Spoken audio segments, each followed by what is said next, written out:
Dank u.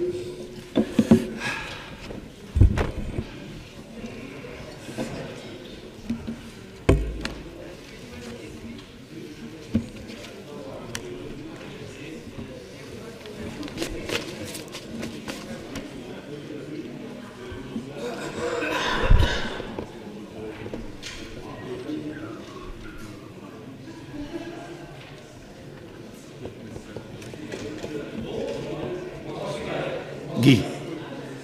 Rudy arrive. Il croyait que c'était 11h. Lui, il croyait que c'est 10h45. On me dit que les ministres sont déjà en séance. Donc... Ouais. Ah, dis-lui qu'il vienne alors.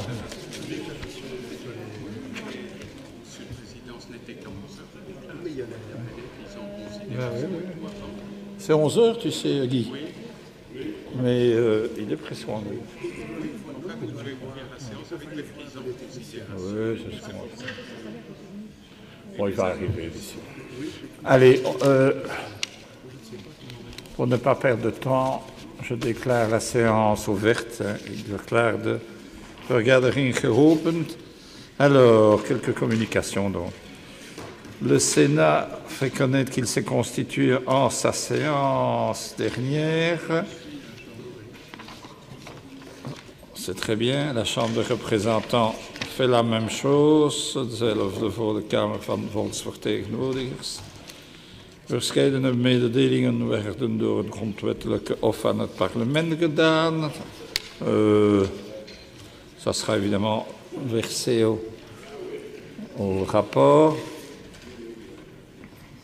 Alors, la présidente du Sénat transmet le texte d'une résolution relative à la mise à l'emploi proportionnel des personnes en situation de handicap sur le marché du travail. Et donc, dat is verwezen naar de Commissie voor de Economische Zaken en de Tewerkstelling. Le greffier du Parlement de Wallonie transmet le rapport d'activité de ce Parlement. Bien. Alors, le gouvernement a déposé le projet d'ordonnance relatif à la coopération administrative dans le domein fiscal en houdende het tweede deel van de fiscale hervorming. C'est renvoyé à la Commission des affaires générales. Le CDH communique des modifications dans la composition des commissions permanente. Il en est pris acte.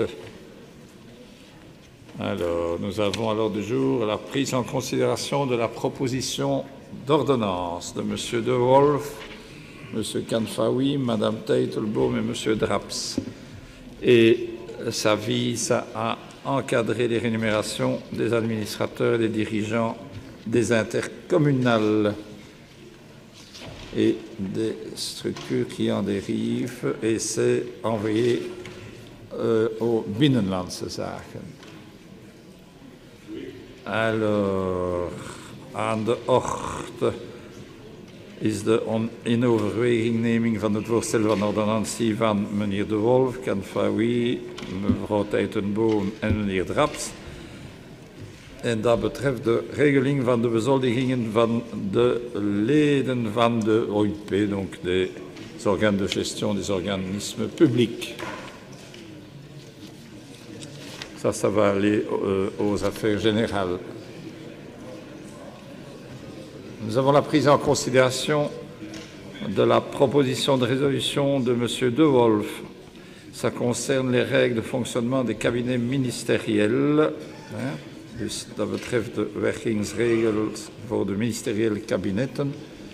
Et c'est envoyé aux affaires générales. Alors, nous avons la prise en considération de la proposition d'ordonnance de Mme Teitelbaum, de M.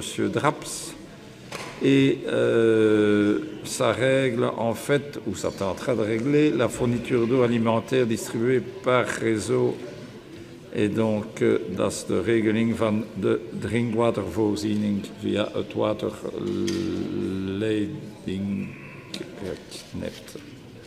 Alors, nous avons une proposition d'ordonnance de M. Verboet, de Mme El Bakri, de M. Andichy et de Mme Geratz. Et ça vise la tenue de consultations populaires. Alors, nous avons, ça sera envoyé aux affaires générales, nous avons la prise en considération de la proposition d'ordonnance de Mme Le Maire, de M. de Kippele et de M. Draps, et dat betreft de handelsuur van korte duur, les locations commerciales de courte durée. Puis nous avons la prise en considération de la proposition d'ordonnance de M. Ouriagli, de M. De Bock, de M. Serrex, van meneer Cornelis, Van Dam en Paul Delva, tot wijziging van artikel 46 bis van het wetboek de registratie hypotheek, met het oog op de invoering van een abattement op de registratierechten bij de verkoop van bouwgronden. Voilà pour les communications. Je vous propose quelques minutes de break, puisque il était convenu que la déclaration politique générale serait faite à 11 heures. Meneer Van den Dries. Mag ik nu een agendaprobleem aanpakken? Er was gevraagd om een debat te hebben, actualiteitsdebat over de tankkaarten bij Net Brussel, maar ik zie dat niet staan op de agenda. Morgen, wat is de bedoeling? Dat is morgen, denk ik. Nee? Alsjeblieft. Dat is morgen. Dat komt morgen op de agenda, ja. Dat is beslist? Dat het een afzonderlijk actualiteitsdebat wordt? Dat komt morgen, met de actualiteitsvragen. Ja, maar volgens de formule van de actualiteitsvragen of volgens de formule van een actualiteitsdebat? Dat zal door de voorzitter beslist worden. Dat moet nog beslist worden. En dus wij zullen zien. En dus ik zal de... Dat was een actualiteits... debat dat gevraagd was. Nee. In het begin. Wat was het afgesproken? Dat was een actualiteitsdebat? Ja, ja. Dat zou deel uitmaken van de commissie? De actualiteitsvragen? Nee. Eigenlijk waren er een vijftal parlementsleden dat in de commissie een vraag hadden gesteld die paste in de aanpak van een actualiteitsdebat, maar aangezien de staatssecretaris niet aanwezig was voor onduidelijke redenen, is er toen gevraagd om een actualiteitsdebat te hebben hier in dit parlement. Oké. Ik ga de teksten lezen en in functie van de inhoud daarvan zal ik beslissen als dat dus omgezet is tot een actualiteitsdebat of als gewoonlijk dat het behandeld is als actualiteitsvragen. Oké? Ja, dank u wel.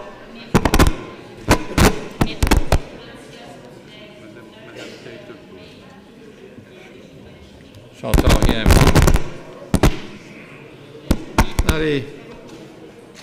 Ik heb geen spreekrecht meer. Oké. Gaat het hier? Ja, oké. Dus aansluitend bij de vragen, ik denk dat er twee verschillende aspecten zijn. Wij hadden een actualiteitsdebat in de commissie Leefmilieu, wat niet hetzelfde is als de actualiteitsvragen voor morgen. Om onduidelijke reden is de bevoegde staatssecretaris niet gekomen naar de commissie. De volledige commissie Leefmilieu was niet tevreden over het feit dat de staatssecretaris niet aanwezig was en heeft unaniem beslist om alles door te verwijzen naar vrijdag. Dus dat is één ding. Maar ondertussen is er nog andere actualiteit. ook over dezelfde materie. En dus wij willen graag duidelijkheid hebben over het feit dat wij al onze vragen kunnen stellen morgen tijdens het actualiteitsdebat. Niet alleen over de tankkaarten, maar ook over het feit dat er blauwe, gele en witte zakken bij elkaar worden gesorteerd, bij elkaar geplaatst en naar de verbrandingsoven gaan. Dat zijn zaken die niet in het actualiteitsdebat dinsdag stonden. Dus mijn vraag naar u, meneer de voorzitter, is dat u ervoor zorgt dat wij ons werk kunnen doen als parlementslid en alle vragen kunnen stellen in het actualiteitsmoment morgen. Ik sluit me daarbij aan. Ja, dus dat zijn elementen waarmee ik zal rekening houden, natuurlijk. Hè. Maar ik zal beslissen in functie van wat ik zal lezen en van deze elementen. Inderdaad. Dat moet niet beslist vandaag. Hè. We kunnen beslist morgen van... Ja? Oui, donc je voudrais juste résumer parce que ce sont deux points différents. Mais donc hier, mardi, en commission environnement, nous avions effectivement inscrit des questions d'actualité pour la secrétaire d'État qui n'a pas été présente. Et donc on nous a dit au niveau des services que ce serait mis à l'ordre du jour de la séance plénière lors des questions d'actualité, voire même en priorité lors des questions d'actualité. Voilà. Après, il y a le reste des débats qui sont rajoutés, mais en tout cas, ça, c'est ce qui nous a été communiqué lors de la réunion de la commission. Ik was niet op de hoogte, maar ik zal ervoor zorgen dat dit probleem op een serieuze manier behandeld is. En voilà, on verra demain. Ça va? Ok. Et monsieur le ministre-président est arrivé.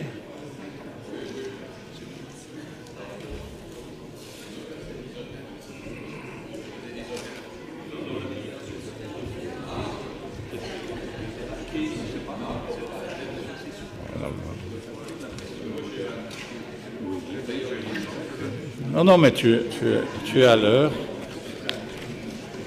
Tu es à l'heure. On a d'abord fait des communications. Bien, ok. Eh bien, si Monsieur le ministre-président est fit, il est invité à prendre la parole pour dus de algemene beleidsverklaring. Donc, je vous signale que la discussion aura lieu demain à partir de 9h30. Voilà. Monsieur le Président, est-ce qu'on n'attendrait pas que les parlementaires soient là? Je pense qu'ils sont là. Hein. On a sonné, hein, on a sonné. Allez. Est-ce qu'il y a encore des gens qui traînent là? Moi, je veux bien sonner, hein, mais on a sonné il y a un quart d'heure. Hein, donc, et j'ai ouvert la séance. Donc, ouais. Allez. Merci, Monsieur le Président. J'espère que ma voix tiendra le coup. Oui, j'ai le verre d'eau. Mais... Bien. Monsieur le Président, chers collègues, Mesdames, Messieurs les députés, je me présente une nouvelle fois devant vous pour dresser les grandes lignes du travail de mon équipe gouvernementale pour les prochains mois. Je ne reviendrai pas sur les points abordés en septembre, plus particulièrement les avancées en termes de gouvernance et la situation politique inédite de cet été. En effet, au niveau politique, les choses se sont depuis clarifiées et en matière de gouvernance, vous avez déjà pu approuver certains des textes évoqués. D'autres suivront, bien évidemment, et notre détermination à mettre en place une meilleure gouvernance s'inscrit très clairement dès l'entame de la législature dans notre accord de majorité restant entière. J'en profite d'ailleurs pour vous remercier pour les débats que vous menez aussi au niveau parlementaire et qui vont, je n'en doute pas, permettre de formaliser des règles de bonne gouvernance bien plus claires et ambitieuses que celles parfois annoncées à grand fracas de communication ailleurs, sans toutefois se traduire dans le même temps dans des textes. Je vais commencer par le budget. Cette année encore, nous vous présentons un budget en équilibre, mais je dois vous avouer que ce budget n'a pas été le plus facile à élaborer. En effet, nous devions à la fois prévoir des moyens très importants pour garantir le financement des investissements extraordinaires nécessaires tant au niveau de la sécurité que de la mobilité, puisque, comme vous le savez, notre région doit avancer rapidement dans ces deux domaines. Mais nous devions aussi parvenir à mobiliser les moyens indispensables à la poursuite des projets inscrits dans notre accord de gouvernement. Sous l'angle budgétaire, les choix pris par mon gouvernement sont clairs. Au niveau des investissements extraordinaires, 3 thématiques ne seront pas reprises dans l'objectif budgétaire 2018 et donc nous avons immunisé un total de 275 millions d'euros, à savoir les ouvrages d'art d'abord, 31 millions pour le tunnel Léopold II, port de Halle. Pour les autres investissements, pour les tunnels, ponts et viaducs, la capacité d'investissement est augmentée à 41 millions. Ensuite, les dépenses pour la rénovation et l'extension du réseau de métro, ensuite à hauteur de 150 millions. Et enfin, la poursuite des dépenses exceptionnelles de sécurité pour un montant de 53 millions d'euros. Je vais commencer par la mobilité.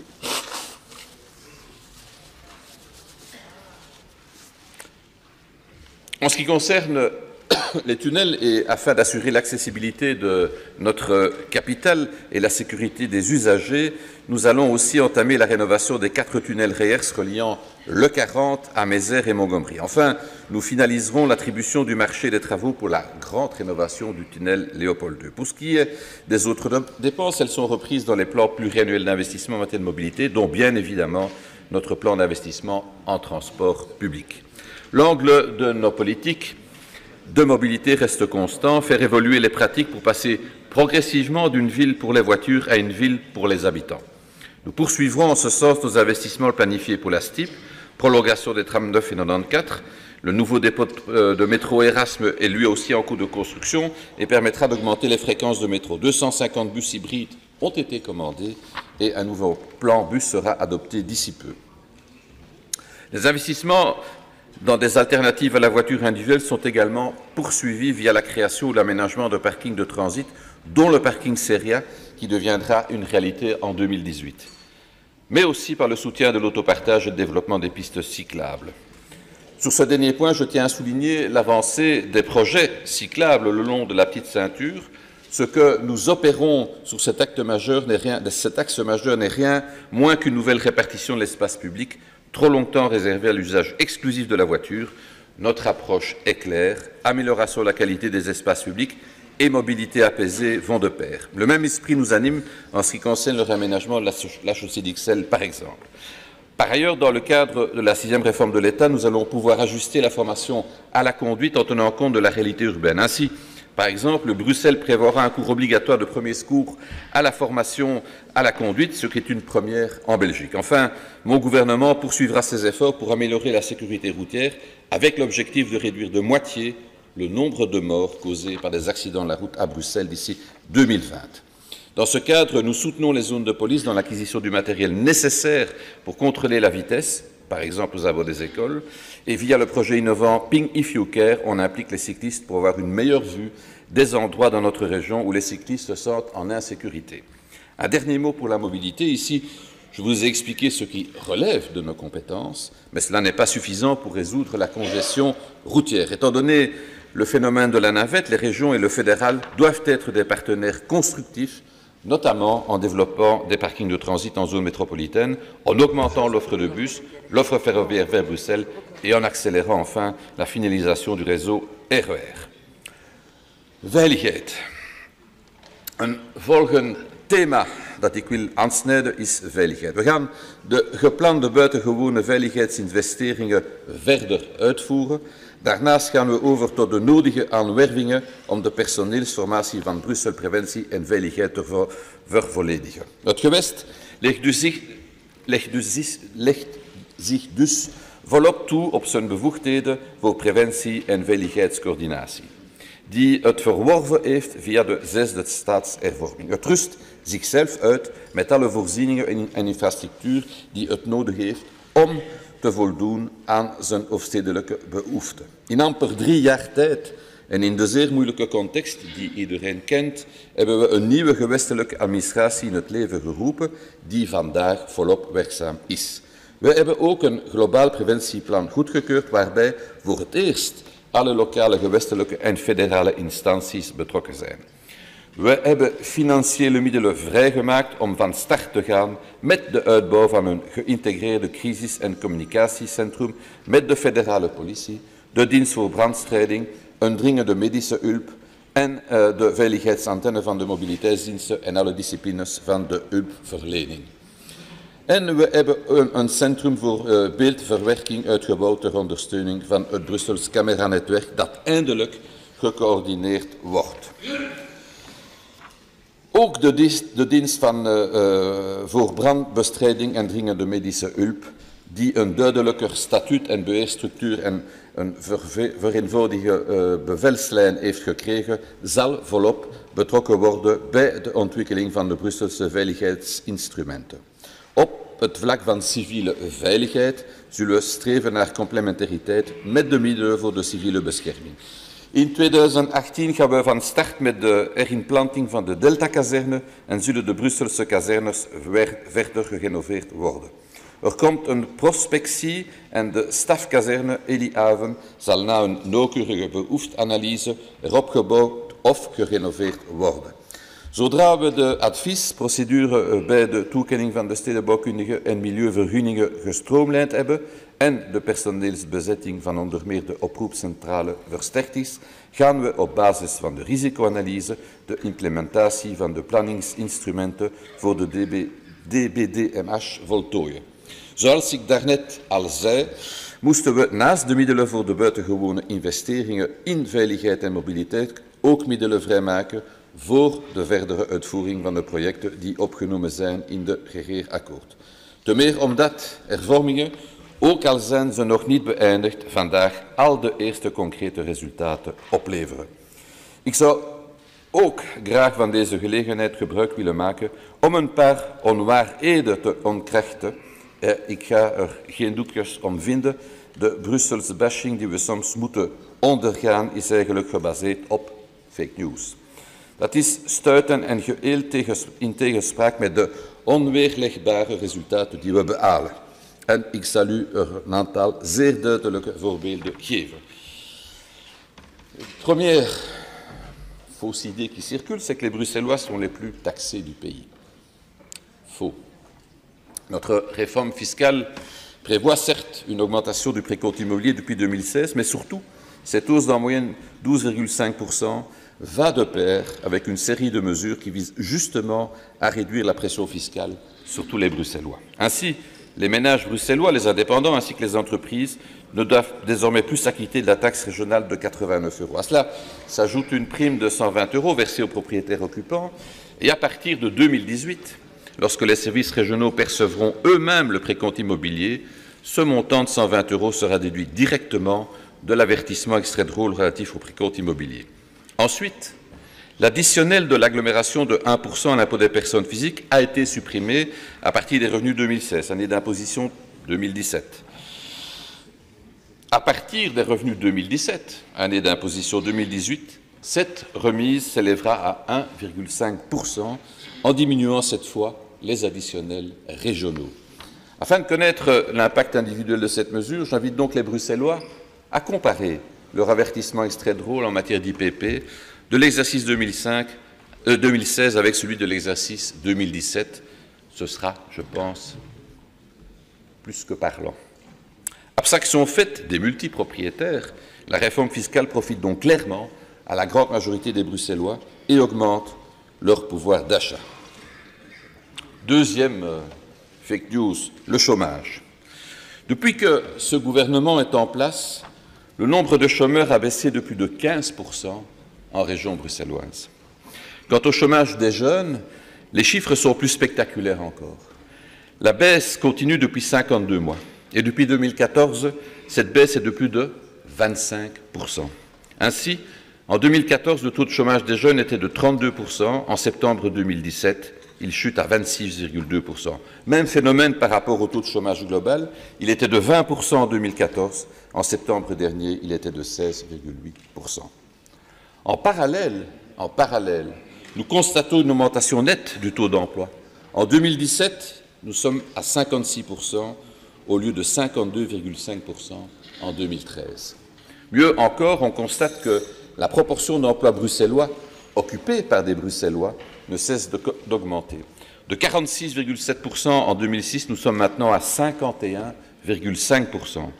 C'est cela aussi la marque de notre stratégie, rééquilibrer la balance de l'emploi en faveur des Bruxellois. Enfin, notre population active a augmenté de 3,1%, ce qui représente le taux le plus important du pays, puisque l'augmentation moyenne pour la Belgique était dans le même temps de 1,6%. Ces chiffres démontrent que c'est à Bruxelles qu'on a le plus de gens qui arrivent sur le marché du travail, et que malgré ça, nous continuons à constater une diminution du chômage. C'est donc notre stratégie qui est payante. Derde fake news, de bedrijven trekken weg uit Brussel. Een zelfstandige activiteit opstarten, zichzelf werk verschaffen, zijn eigen baas zijn, het zijn stuk voor stuk redenen waarom steeds meer Brusselaars ervoor kiezen om hun eigen bedrijf uit de grond te stampen. En ze hebben gelijk dat ze het doen, want het gaat goed met de sector. In 2016 zijn in Brussel 12.760 ondernemingen opgericht. En in 2017 zullen we volgens de eerste schattingen uitkomen op 15.237 opgerichte bedrijven. Belangrijker is echter het netto saldo of het aantal actieve bedrijven die er in Brussel zijn bijgekomen, wanneer we kijken naar alle bewegingen die er geweest zijn. In 2016 bedroeg dat netto saldo 3.961 en voor 2017 wordt het geraamd op 4.023. Dat bewijst dat we in een positieve trend zitten en dat Brussel een geschikte omgeving biedt om een bedrijf op te richten en in stand te houden. Ook deze cijfers spreken voor zich. Vierde fake news. Brussel investeert niet in onderzoek. Sinds het begin van de legislatuur zijn de Brusselse kredieten die gebruikt worden voor onderzoek, ontwikkeling en innovatie met bijna 37% gestegen, om in 2017 tot een budget van 63,1 miljoen euro. Deze stijging is des te opmerkelijk, want het is de sterkste stijging onder de Belgische eenheden. En dit waren slechts enkele voorbeelden, maar we schetsen duidelijk een beeld van de realiteit van ons gewest dat moet opboksen tegen wijd verspreide onwaarheden die nog te weinig worden tegengesproken. Ik ga dus verder met mijn uiteenzetting. L'économie et l'emploi. En matière d'économie et d'emploi, nous poursuivons la rationalisation des outils. Dès le 1er janvier 2018, l'Agence bruxelloise pour l'accompagnement des entreprises sera opérationnelle et prête à recevoir son personnel issu d'Impulse, Atrium et de BIE. On simplifie la vie des entrepreneurs. Une structure unique, véritable réceptacle de toutes les demandes des candidats entrepreneurs. La BAE se rapprochera également du réseau des incubateurs et des FAPLAS pour favoriser la cohérence d'offres d'accompagnement entre les dispositifs publics, privés ou associatifs. Concernant le financement, le plan de réforme de la SRIB permettra de fusionner certaines filiales d'ici la fin de l'année. Et sur le volet hébergement, Citydef finalisera une stratégie incluant le lien avec l'offre privée qui se développe de manière importante sur notre territoire. Pour renforcer le continuum entre recherche-développement, innovation et croissance de nos entreprises et de notre économie, Innoviris, SRIB et ABAE se rapprocheront. Les activités d'Innoviris seront conservées, de même que les synergies entre les différents services de cette OIP. Les programmes multi-acteurs seront également poursuivis afin de décloisonner les mondes entrepreneurial, associatifs et universitaires. En parallèle, et dans un objectif de moyen terme, nous travaillerons d'ores et déjà à intégrer davantage nos politiques régionales d'innovation, d'accompagnement et de financement en vue de renforcer le soutien à la chaîne d'innovation avec la participation de tous ces acteurs. Nous soutiendrons les entreprises innovantes dans les phases très précoces de leur cycle de vie et nous accélérerons leur processus de démarrage. À terme, nous installerons un nouveau centre d'excellence international en physique des particules dans le château Tournai-Solvay. Nous étudions également la possibilité d'implanter un centre de promotion de la culture scientifique dans notre région. Pour encourager au développement des jeunes entreprises actives dans les nouvelles technologies que sont l'intelligence artificielle, la réalité virtuelle, l'Internet des objets, outre l'intensification de la mise en réseau de nos incubateurs existants, nous soutiendrons l'implantation d'un nouvel incubateur sur le site des casernes. Ce souci d'optimalisation et de décloisonnement au profit des Bruxellois, cette fois au niveau des compétences formation-emploi en lien avec l'enseignement et l'économie, se traduira de la même manière début 2018 par l'ouverture de la Cité des métiers, lieu unique pour choisir ou faire évoluer sa carrière professionnelle. Parallèlement, le gouvernement régional, avec le collège de la COCOF et de la VGC, poursuivra la mise en œuvre des 44 mesures du plan formation 2020. Toutes ces mesures conçu étroitement avec toutes les parties prenantes et les interlocuteurs sociaux, donne en effet des orientations stratégiques claires et des objectifs chiffrés pour le développement d'une politique de formation professionnelle et de validation des compétences en phase avec les besoins des Bruxellois et des acteurs économiques de notre région. Ainsi, les 3 premiers pôles formation-emploi qui ont bénéficié des premiers accords cadres sectoriels conclus depuis sa création pour la région bruxelloise seront effectifs dès l'automne prochain. Je parle ici des pôles Technicity, pôle ICT et pôle transport logistique. Autre signe du décloisonnement entre les compétences emploi et formation, la mise en place de l'Observatoire bruxellois de l'emploi et de la formation qui sera installé dès la fin de cette année. Il produira ses premières analyses des transitions vers l'emploi, des sortants de formation professionnelle et enfin le gouvernement poursuivra le renforcement du développement de la formation en alternance. Par ailleurs, toujours début 2018, un schéma de développement commercial détaillera la structure de l'offre, la définition des territoires commerciaux et comportera une étude prospective de développement de l'appareil commercial bruxellois. Dans le même esprit, nous finaliserons l'ordonnance dite chantier qui prévoit un modèle d'accompagnement adapté à la réalité bruxelloise des aides et indemnités en cas de chantier en voirie. À travers la stratégie 2025, nous poursuivrons la réforme des aides aux entreprises à l'expansion économique qui ciblent les dynamiques entrepreneuriales qui ont le plus d'effets leviers. Nous avons renvoyé notre couteau suisse à l'usine. Certaines lames ont été dégrippées, d'autres enlevées et de nouvelles ont été ajoutées pour moderniser notre outil et répondre aux besoins budgétaires de nos entreprises. Nous engendrons également de beaux progrès dans la mise en œuvre du SBA, le plan PME pour Bruxelles, 77 mesures pour créer une région PME friendly. Concrètement, 2018 sera l'année du lancement opérationnel des packages entrepreneuriaux à la création et à la croissance. 2018 verra aussi la création d'un fonds économie circulaire au sein du groupe Finance Brussels et avec la SRIB, nous créerons un produit équivalent en matière d'entrepreneuriat social.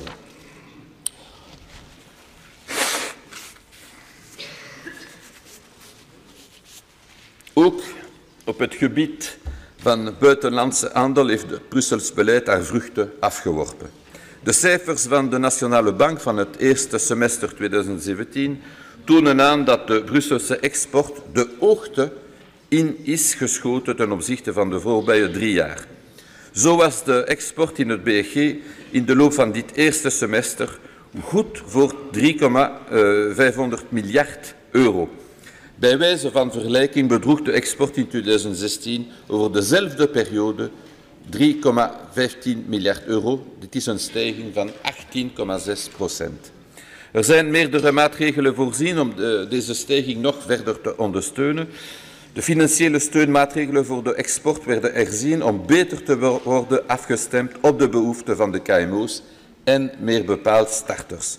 Zo worden er vanaf de 1 januari 2018 nieuwe stimuli geactiveerd om ervoor te zorgen dat ondernemers een opleiding kunnen volgen over de bijzonderheden van de internationale handel en dat bedrijven hun potentiële klanten kunnen uitnodigen naar België. Wat de buitenlandse investeringen betreft, richten we ons op bedrijven die getroffen zijn door de Brexit, waardoor er reeds 3 grote internationale verzekeraars hebben aangekondigd dat ze in Brussel willen vestigen.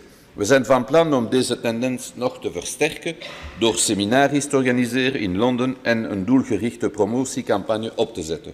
Beide projecten worden gedragen door het Brussels platform dat daartoe wordt opgericht. Het netwerk van economische en handelsattachés van Brussel Invest en Export wordt versterkt op het Afrikaanse continent, onder meer door de creatie van een nieuwe post in Sub-Saharaans Afrika. Het beleid in zaken buitenlandse handel zal meer aandacht schenken aan de uitdagingen in zaken duurzame ontwikkeling en mensenrechten, met name in termen van sensibilisering van bedrijven en het berichten aan de belanghebbende partijen van derde landen. Pour ce qui concerne la fonction publique, nous en sommes persuadés, la lutte contre le chômage et la pauvreté passe aussi par notre fonction publique. Mon gouvernement poursuivra donc ses actions visant à accroître le nombre de Bruxellois dans l'administration régionale, notamment via la mise en œuvre du plan bruxellois dans la fonction publique et de la politique de diversité. Cette politique de diversité reste une priorité.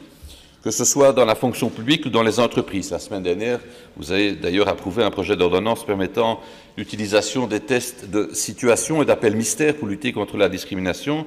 C'est une première en Belgique, mais également en Europe. Le gouvernement donne la priorité à l'égalité des chances pour tous les Bruxellois. Cette année, notre direction régionale égalité des chances deviendra Equal Brussels. Equal Brussels sera le point de contact central pour tout ce qui est lié aux chances égales. Nous allons également étendre le test de genre existant à un véritable test d'égalité des chances. Nous le savons tous, notre administration joue un rôle crucial dans le développement de notre région. Sa réorganisation progressive traduit notre volonté d'offrir des services de qualité aux citoyens, notamment via la simplification administrative. Le travail de modernisation de cette administration régionale, de consolidation de la réforme des statuts, de conclusion d'un nouvel accord sectoriel et de simplification administrative se renforcera encore. Nous avons déjà mis en place de nouvelles structures pour renforcer la cohérence des politiques en matière de fiscalité, d'urbanisme et d'accompagnement des entreprises. Nous avons favorisé la spécialisation et la spécificité de ces services, mais nous avons aussi veillé à renforcer leur travail en commun au bénéfice des projets. Dans le même état d'esprit, nous poursuivrons la mise en œuvre de Bruxelles Fonction publique. BRUFOP sera notamment chargé de dynamiser le processus de recrutement statutaire afin de valoriser nos talents. BRUFOP accompagnera bien évidemment toute la mise en œuvre du plan stratégique pour la fonction publique régionale. Op het vlak van stedelijke ontwikkeling vorderen we snel met de werkzaamheden in verband met het BURO en het GPDO. Voor het BURO starten we na de goedkeuring ervan met de opmaak van de toepassingsbesluiten en voor het GPDO werken we aan een samenvatting en de integratie van de opmerkingen uit het openbaar onderzoek dat met 5000 interventie het succesvol was. Wat de herziening gewestelijke stedenbouwkundige verordening betreft, zou de regering die tegen het einde van het jaar in eerste lezing moeten goedkeuren. Dit instrument is erg belangrijk. We willen het herzien en vooral aanpassen aan de realiteit op het terrein. Au cours du dernier trimestre 2017 et le début de 2018, nous approuverons et lancerons les programmes de la première série des 5 contrats de rénovation urbaine. Nous lancerons une nouvelle série de 3 contrats de quartier durables et nous opérationnaliserons les premiers programmes pluriannuels de la politique de la ville, version régionalisée, avec les 13 communes dorénavant bénéficiaires de ce programme. Parallèlement, les 47 projets conventionnés des fonds structurels européens FEDER poursuivront leur opérationnalisation. À noter, alors que la moyenne européenne des conventionnements est de 38%, notre région affiche un taux d'avancement de 89%. À nouveau, nous sommes à la pointe. 2018 sera également consacré à une refonte des textes liés aux primes à la rénovation et aux primes d'énergie. Ainsi, le régime des primes à la rénovation de l'habitat et de l'embellissement des façades sera revu afin d'amplifier la politique de rénovation urbaine, de poursuivre les aides à la rénovation, mais en limitant les possibles effets d'aubaine et en veillant à bien articuler les primes à la rénovation de l'habitat et celles de l'embellissement des façades avec la prime énergie. Leefmilieu. De levenskwaliteit van de Brusselaars blijft in alle domeinen een prioriteit voor mijn regering. Om de luchtkwaliteit te verbeteren heeft mijn regering vanaf januari 2018 operationele uitvoering aan de lage emissiezone. Er zullen maatregelen worden genomen om de invoering van de zone te begeleiden met steun voor particulieren en voor ondernemingen en verplaatsingplannen voor werknemers. 2018 naar wij hopen, wordt het jaar dat ons tot een beter gebruik van de auto brengt. Met gedeelde voertuigen en een betere benutting van het openbare vervoer in het gewest. Ook zullen volgend jaar de laadpalen worden uitgebouwd om een breder gebruik van hybride en volledig elektrische voertuigen te omkaderen. In de loop van de voorbije jaren is de blootstelling van de Brusselaars aan bepaalde luchtverontreinigende stoffen al verminderd, waardoor we sinds 2014 in lijn zijn met de Europese normen in termen van uitstoot en concentratie voor de meeste verontreinigende stoffen.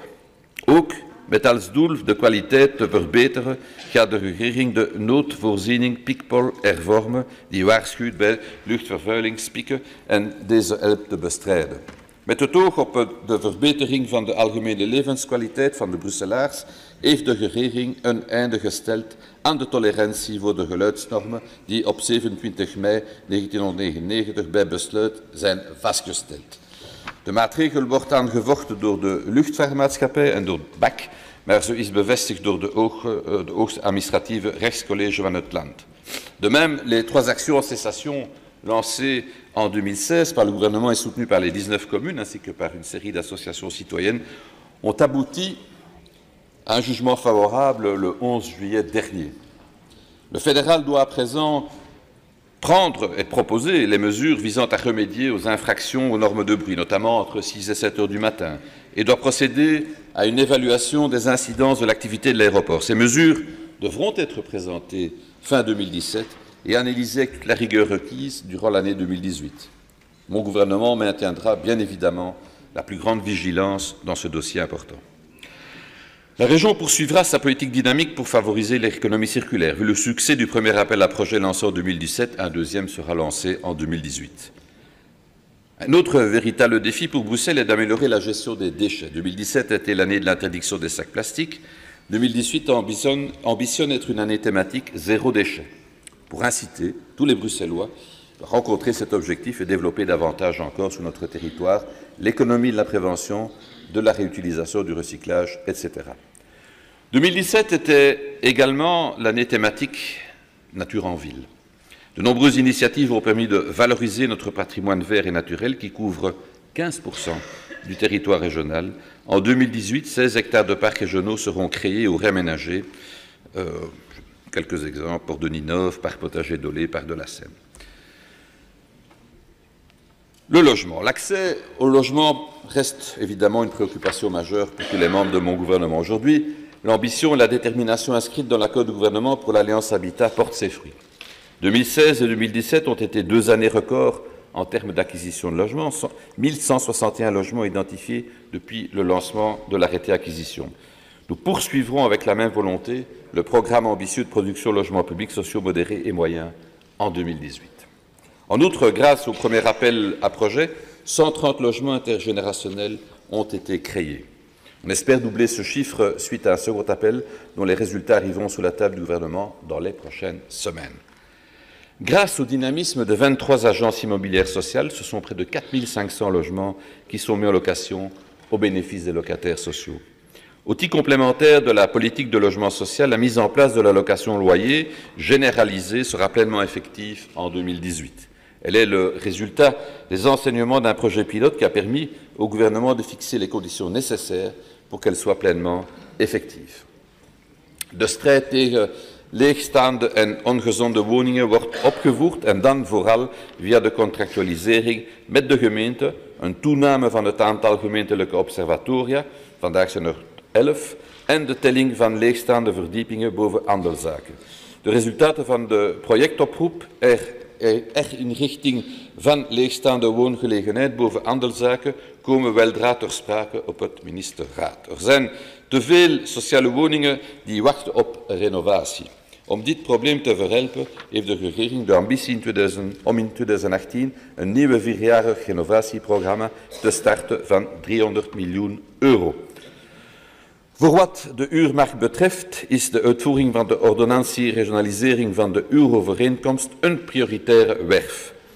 De operationele invoering van het indicatieve rooster met richthuurprijzen en de permanente evaluatie hiervan tijdens de eerste maanden moet inflatoire effecten voorkomen. Daarnaast wordt ook de hervorming van het huurwaarborgsfonds van kracht in 2018.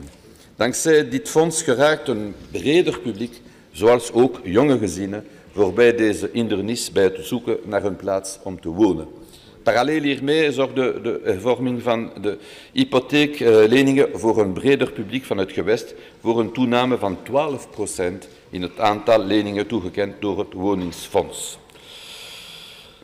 En matière de propreté, en collaboration avec les communes, nous avons déjà mis en œuvre des parcs à conteneurs mobiles, augmenté le nombre de bulles à verre enterrées, conclu des conventions cadres pour une répartition plus pragmatique des voiries entre la région et les communes, renforcé les équipes de nettoiement via l'engagement de 300 nouveaux agents, dont plus de 100 femmes. En 2018, nous mettrons en œuvre des projets innovants qui viseront à résoudre des problèmes de propreté spécifiques rencontrés dans des zones qui restent critiques malgré les efforts déployés jusqu'ici. Par ailleurs, les premières tournées avec des camions de collecte électriques commenceront également en 2018. Au niveau du tourisme, les données s'améliorent. Souvenez-vous, l'année dernière, la région avait subi un phénomène Brussels bashing sans précédent. En dehors des actions d'urgence prises juste après les attentats, pour plusieurs dizaines de millions d'euros, mon gouvernement avait alors débloqué près de 6 millions d'euros pour une grande campagne internationale lancée en mai dernier. L'ensemble de ces actions menées par Visite Bruxelles et les acteurs touristiques a eu des effets plus que positifs. Les derniers chiffres de la fréquentation touristique le prouvent. Pour le mois de juillet et août de cette année, on constate 70% d'occupation des hôtels, soit une augmentation de 20% par rapport à 2016. Le record de 72% relevé en 2015 est dès lors presque atteint. Ces chiffres sont plus qu'encourageants, car si la reprise du tourisme d'affaires avait déjà été constatée début 2017, avec notamment une première place mondiale pour Bruxelles en matière d'accueil de congrès associatifs, il fallait encore une confirmation pour le tourisme de loisirs. Aujourd'hui, c'est chose faite. Le pouvoir d'attractivité de notre région passe aussi par sa transformation progressive en ville entièrement connectée. Aujourd'hui, on peut se connecter au réseau de haute qualité Wi-Fi Brussels à plus de 160 endroits. Depuis le changement de nom début d'année, plus d'un million de personnes se sont enregistrées sur ce réseau. Mais la technologie intelligente joue également un rôle fondamental dans la mise en place de la zone de basse émission. Celle-ci se réalisera par le biais de caméras intelligentes stratégiquement réparties sur le territoire régional, de manière à limiter dès le lancement des tracasseries administratives aux Bruxellois. J'en ai terminé, Monsieur le Président, pour la région. Alors, on peut passer à l'Assemblée communautaire. Oui, sans transition. Voilà. Alors, j'en viens Assemblée communautaire. à l'actualité politique de la Commission communautaire commune. Comme il s'agit d'un sujet qui a longuement occupé le devant de la scène politique, je vais débuter avec le dispositif hivernal. Tout d'abord, il est utile de préciser que le Collège réuni, avec le SAMU social, a pris toutes les dispositions pour l'organisation du dispositif hivernal dans les mêmes lieux et avec la même capacité que l'année dernière. Pour ce qui concerne les organes de l'ASBL SAMU social proprement dite, qui, je vous le rappelle, est une ASBL privée, vous aurez relevé qu'un nouveau conseil d'administration et une assemblée générale ont été installés début octobre. Les nouveaux mandats seront de courte durée et cesseront dès la création de la nouvelle ASBL régionale publique et le transfert des missions régionales vers cet organe. Les nouveaux statuts prévoient une représentation très large de tout le secteur concerné, 5 CPS de la région, 5 représentants du Collège réuni, les commissaires de gouvernement, 8 représentants du secteur associatif. Je pense qu'on a vraiment ici voulu donner un signal fort à l'ensemble du secteur concerné. Pour encadrer le processus de transformation de la forme sociale, le Collège réuni a désigné par marché public un bureau d'avocats qui sera chargé de mettre en place ce nouvel outil. Sachez en outre que le projet d'ordonnance de lutte contre le sans-abrisme a déjà été concerté à plusieurs reprises, tant avec le secteur dans le cadre du Conseil consultatif et avec la Fédération des CPS. Les ministres ont rencontré le secteur associatif pour leur expliquer la note de vision en la matière de lutte contre le sans-abrisme. Finalement, il est prévu que la Commission Affaires sociales entende tout le secteur sur la nouvelle mouture du projet d'ordonnance et le Conseil d'État a prolongé la date pour rendre son avis. Voilà où on en est. Pour ce qui a trait à l'aide aux sans-abri proprement dite, les services accompagnant les personnes vers l'inclusion sociale vont être renforcés. Je tiens à souligner en particulier qu'un montant supplémentaire sera octroyé aux organisations qui mettent en œuvre des projets Housing First d'accompagnement au logement dans le but d'augmenter les places disponibles. De manière générale, les services d'insertion et de prévention du sans-abrisme seront soutenus et enfin les centres d'accueil de jour vont également être renforcés via le financement d'un nouveau centre et le renforcement des 5 centres déjà existants dont le centre La Fontaine et La Source. Kinderbijslag. In het nieuwe model proberen we de universaliteit met de selectiviteit te verzoenen. We kunnen de armoedecijfers niet ontkennen. 38,4% van de gezinnen in het Brusselse stedelijk gewest leeft in armoede. Er zal een sterke universele basis blijven in combinatie met sociale toeslagen voor de sociaal zwakkere en de lagere middenklasse. Daarnaast wensen we alle kinderen gelijk te behandelen en garanderen we aan alle gezinnen dat zij er niet op achteruit gaan ten opzichte van 31 december van het jaar voorafgaand aan de opstart van het nieuwe model. Ik hoop dat het Verenigd College binnenkort de knoop kan doorhakken. Alle voorbereidingen zijn ook getroffen voor wat betreft de overname van de bevoegdheden vanaf 1 januari 2019 met betrekking tot materies die nu nog uitgeoefend worden door het RISIF. Bijvoorbeeld rolstoelen financieren van alle oudereninstellingen. De hervorming van de organieke wet van 8 juli 1976 speelt een vooraanstaande rol in het beleid in zaken behoorlijk bestuur. Maar het voorbeeld van de modernisering die ik heb doorgevoerd voor het bestuur in de gemeente, onder meer door de invoering van managementtools, moeten ook de instrumenten waarover de OCMW's beschikken deze evolutie ondergaan. Ik denk bijvoorbeeld aan de invoering van een directiecomité, de invoering van de Human Resources Manager en de algemene beleidsnota met bijhorend 3-jarenplan. De geplande hervormingen werken in op meerdere aspecten van de organieke wet, die als volgt kunnen worden gebundeld: de vereenvoudiging van de administratief toezicht, de invoering van de principe van het behoorlijk bestuur op lokaal niveau, de werking van de OCMW's en de verkiezingen. Pour ce qui concerne les personnes handicapées, vous le savez, le programme pour les personnes en situation de handicap vise à garantir une aide, un accompagnement, un accueil ou un hébergement aux personnes en situation de handicap. La politique englobe un éventail de projets essentiels, dont l'objectif est d'inclure la personne porteuse de handicap dans la société dans le respect de ses droits universels fondamentaux. Dans cette perspective, le Collège réuni assurera la mise en œuvre de la politique en faveur d'une société inclusive. La compétence du handicap se doit être plus transversale. Nous verrons notamment à la mise en œuvre de l'ordonnance adoptée en 2017 portant intégration de la dimension du handicap dans les lignes politiques de la COCOM, en concertation avec les diverses entités de la région bruxelloise. Les autorités bruxelloises doivent ainsi assurer le respect du principe de handi-streaming et soutiennent l'implication et la collaboration de la société civile aux mesures politiques. En 2017, le Collège réuni a aussi poursuivi les agréments et le financement des centres d'hébergement, des centres de jour, des services d'aide aux actes de la vie journalière et des services d'habitat accompagnés. Plusieurs projets spécifiques ont ainsi été développés, renforcés, afin d'offrir des solutions adaptées aux besoins des personnes en situation de handicap. En 2018, le Collège réuni entend poursuivre le développement de ce secteur en continuant d'apporter le soutien indispensable aux différents projets. Il est prévu, en premier lieu, d'activer le plan pluriannuel d'investissement de manière significative en permettant que différents projets soient amorcés au cours du prochain exercice. Il est important de souligner que le nouveau plan pluriannuel d'investissement 2017-2023 propose la création à moyen terme d'environ 250 places, soit de jour, soit de nuit, soit de jour et nuit. Cela représente un montant de 10 millions d'euros de frais d'infrastructure et un surplus de plus de 10 millions d'euros annuels de frais de fonctionnement à l'horizon 2023. Le budget entend donner un signal fort afin de donner aux ASBL la garantie nécessaire pour leur permettre de se lancer concrètement dans la réalisation de projets. En ce qui concerne les aides à la mobilité, le Collège réuni veillera à assurer une transition en douceur du système fédéral vers le système communautaire en recherchant au maximum les convergences tant avec la région flamande qu'avec la région wallonne. Les mutuelles devraient continuer à assurer pour la COCOM le rôle central d'intermédiaire dans cette matière.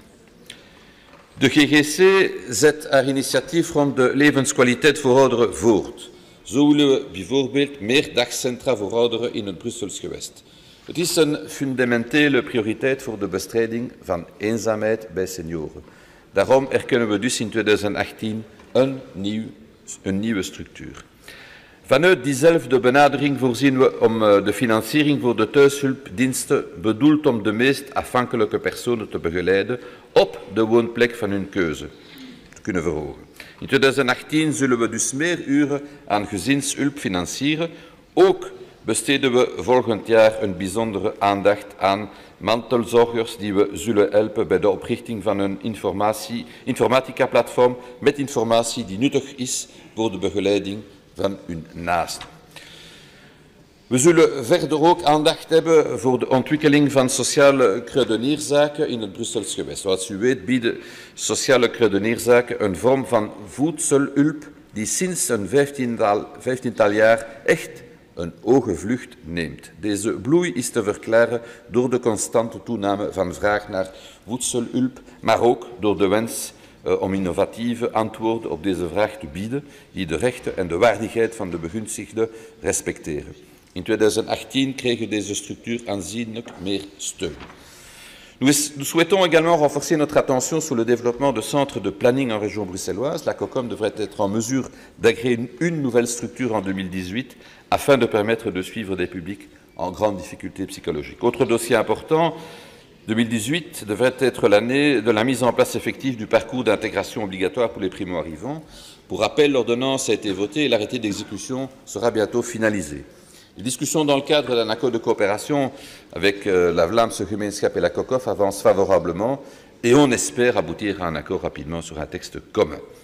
Les subventions au centre de services sociaux vont également être augmentées afin d'assurer le développement de 4 nouveaux centres initiés en 2017. Il s'agit d'un centre spécialisé dans l'aide aux jeunes migrants, un centre spécialisé dans l'aide aux ménages monoparentaux et 2 centres d'aide globale situés dans des quartiers non pourvus de ce type de structure. Wat het justitieel welzijnsweg betreft zal de bijstand aan personen een project dat in 2017 is gestart en waarbij ex-gedetineerden die het risico lopen om dakloosheid toegang krijgen tot huisvesting. Dat wordt verbeterd zodat er meer begeleiding bij het zoeken van huisvesting kan worden aangeboden. Laten we nu hebben over een belangrijk hoofdstuk, namelijk gezondheid. 2018 is een beslissend jaar voor de vastlegging van de grote werkterreinen van de legislatuur. Het gezondheidsplan dat momenteel werd afgerond zal na de budgettaire werkzaamheden van deze eerbiedwaardige vergadering worden voorgesteld. Zonder het in dit stadium te hebben over alle pijlers van het plan, kan ik u reeds vertellen dat er een bijzondere aandacht uitgaat naar kinderen, de rijkdom van ons gewest. Voor wat de ouderenzorgbeleid betreft, zal het Verenigd College na goedkeuring van de ordonnantie tot instelling van een moratorium op het aantal rusthuisbedden het aanbod blijven beëren en verder uitbreiden, met name door de omzetting van bedden, en zal het ook naar alternatieve oplossingen zoeken. De periode van het moratorium moet er immers voor zorgen dat er een echt programma van het zorgaanbod voor ouderen kan worden ingevoerd. Dit programma moet ervoor zorgen dat relatief autonome personen thuis blijven wonen, terwijl een voldoende groot aanbod van rusthuisbedden voor meer afhankelijke ouderen behouden blijft. Met dit doel voor ogen hebben we in juli een projectoproep gelanceerd en binnenkort worden er 3 proefprojecten opgestart. Het doel daarvan is om de levenskwaliteit en het welzijn van ouderen en personen met verminderde zelfredzaamheid te verbeteren, met aandacht voor zelfstandig blijven wonen. En matière de prévention, le plan santé apportera de nombreux éléments, la COCOM se plaçant essentiellement en coordinateur des politiques bruxelloises. En ce qui concerne la politique de santé mentale, nous travaillons à Bruxelles en collaboration avec le fédéral et les autres entités fédérées au renforcement des équipes mobiles de soins psychiatriques au sein d'un réseau unique, cohérent pour l'ensemble du territoire bruxellois. Nous renforçons depuis cette année peu à peu au sein du réseau le nombre de places en habitation protégée. En 2017, nous avons permis un accompagnement plus soutenu des patients présentant des problèmes psychiatriques dans la recherche d'un emploi. En 2017, nous avons lancé le démarrage du centre psycho-oncologique pour l'accompagnement ambulatoire des personnes en souffrance psychologique suite au lourd traitement oncologique encouru. S'agissant de la santé mentale des enfants et adolescents, nous poursuivons au travers de notre réseau bruxellois BruStars, le développement des programmes de soins. Pas moins de 10% des lits psychiatriques pour enfants à Bruxelles ont été libérés au sein du réseau pour répondre aux besoins sans cesse récurrents pour la gestion des crises psychiatriques. Le travail intersectoriel a été largement renforcé depuis la création de notre réseau bruxellois. Nous avons également refinancé de manière substantielle le travail d'accompagnement psychologique auprès des réfugiés, des enfants issus de l'immigration et de leurs familles.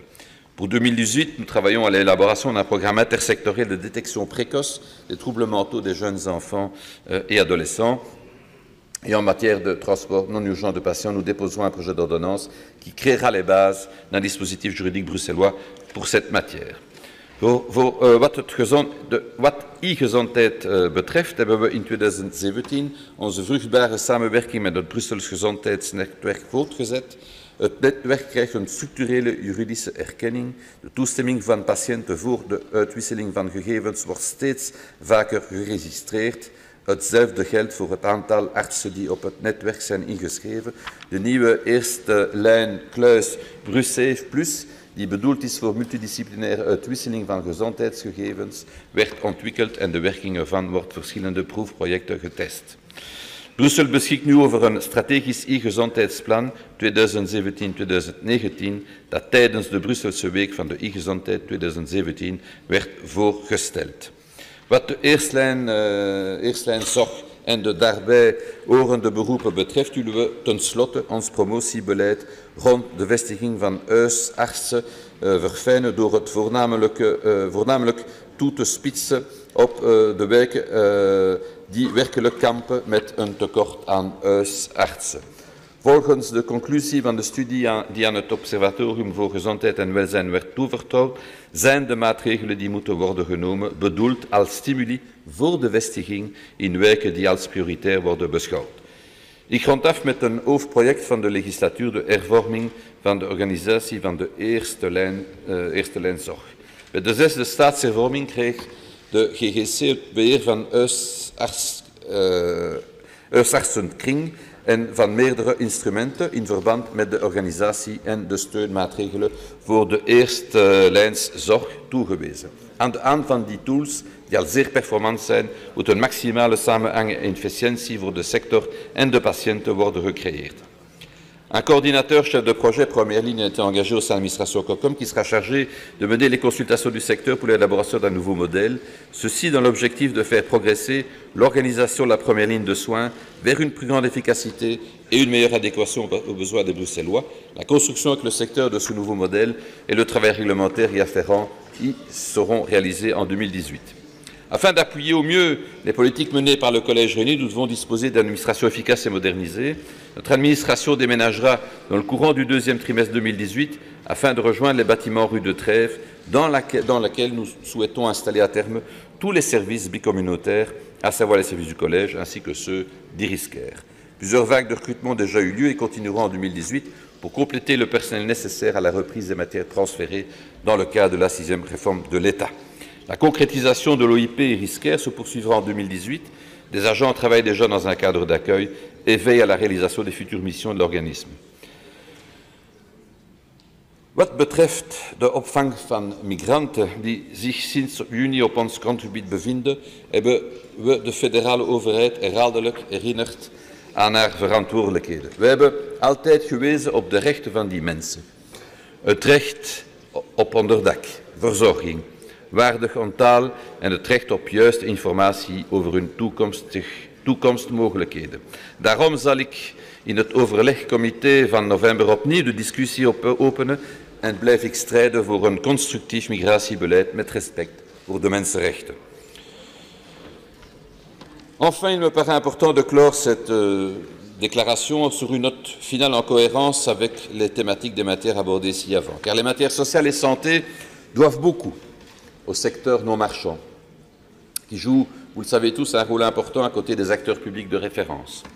Mon gouvernement avait pris l'engagement d'affecter les marges dégagées par le tax shift fédéral aux travailleurs non marchands bruxellois.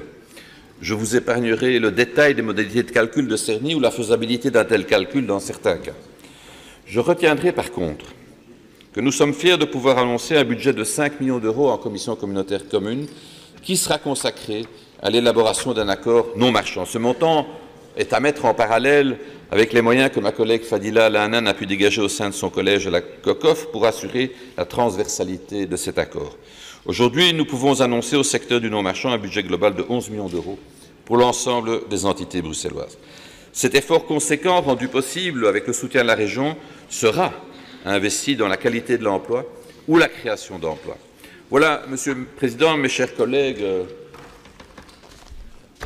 brièvement. J'ai pas fini. Brièvement résumé l'ensemble des politiques que nous continuerons à mener durant l'année 2018, qui sera, je pense, une année tout aussi importante et majeure pour l'avenir de notre région. Vous assurez de la volonté sans faille de mon gouvernement de poursuivre et de finaliser l'accord de majorité ambitieux qui est le nôtre, qui a guidé notre action durant cette législature. Et je pense que tous ensemble, nous pourrons dresser un bilan. Alors vous avez vu, moi je n'ai pas vu, mais apparemment il y avait quelques slides qui vous étaient présentés, parce que je pense que de temps en temps, un graphique vaut mieux que de belles paroles. Merci beaucoup.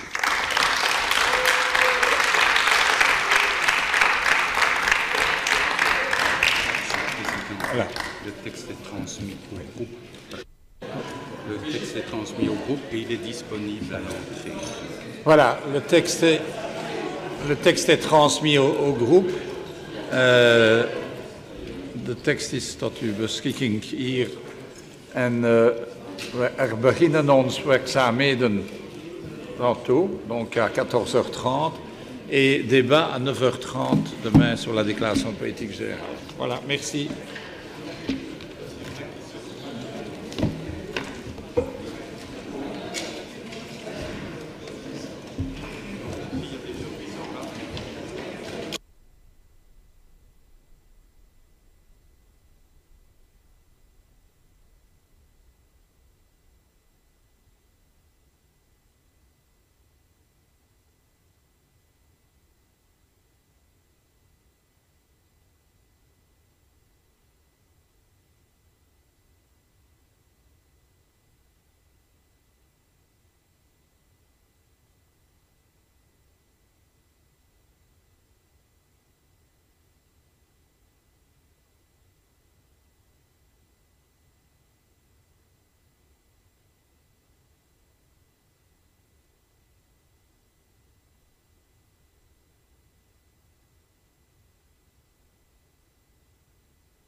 effectivement anecdotique. Alors, mais je confirme cette conviction et ça indique aussi que ça ne l'est pas. Il faut vraiment clarifier les choses avec le temps et vous expliquer le chez nous. J'attends.